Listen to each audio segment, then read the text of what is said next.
Welcome. In this video I will show you how to keep your MacBook Air M5 from sleeping.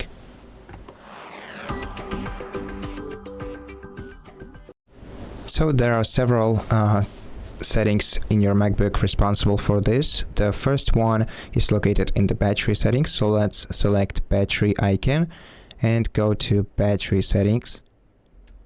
Then here go to options.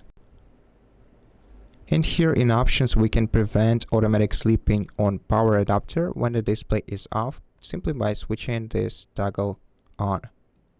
Then click done, and this will prevent our device from sleeping when we are connected to the power adapter.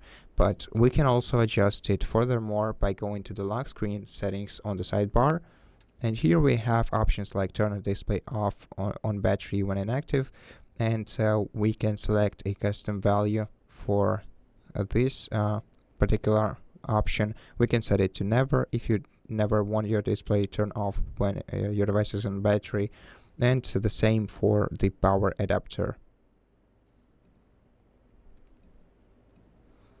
And also whether you want to require a password after screensaver begins or display is turned off.